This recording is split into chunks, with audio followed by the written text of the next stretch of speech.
I'm Alex Grieve, better known as IB Crazy from Video Aerial Systems, and you might be wondering what a hammer, a heat gun, and a toaster oven have in common.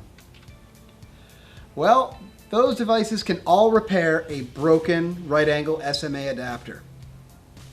The problem with right angle adapters, the SMA units at least, is they were never really intended to take that much mechanical stress. And thus, when your airplane or quadcopter comes in for a hard landing, or you simply over torque your antenna on these adapters, occasionally they come apart and separate. Another thing to consider is the vibration from multicopters. You have a multicopter with a lot of vibration. The vibration can even wiggle this thing until it comes apart. These are only a press fit. Luckily, they're easy to repair.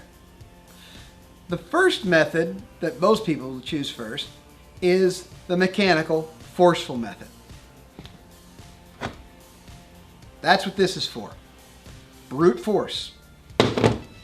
I recommend placing the adapter in between two blocks of wood.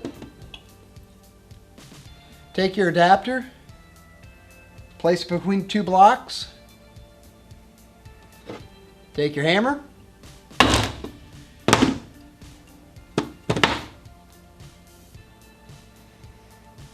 All fixed. Of course, there are a few other ways to fix your adapter.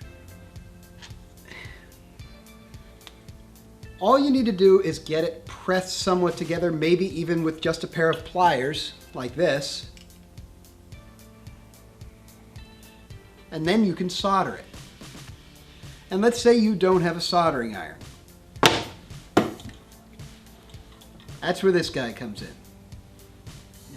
The trick with the heat gun method is to heat up the part with the heat gun hot enough to accept the solder. You'll want to turn the heat gun on, blast the part with heat, takes about 30 seconds or so at full temperature, and then pull the heat away, then touch a very small amount of solder to the joint. You don't want it wicking down and locking the nut up.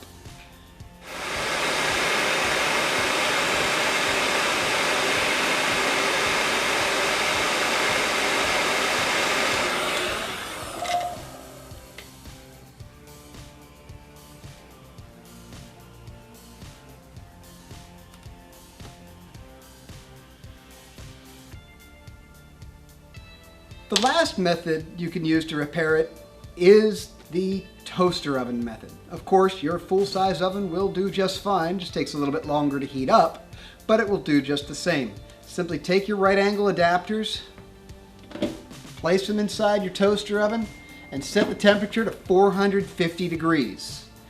Don't worry, you will not damage the internal insulation. That's Teflon, it can take well over 600 degrees.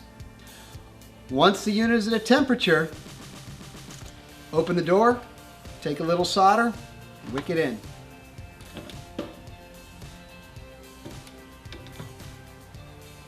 Open the door, take your solder,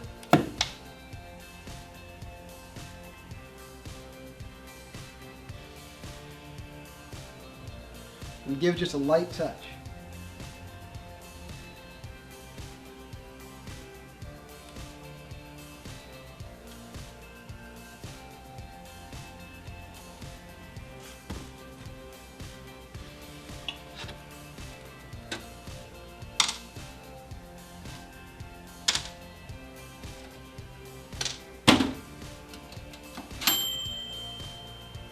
And that's all there is to it. Now be careful when doing this. You only want to get solder and make a very, very, very small ring around there. Just a very, very small touch of solder.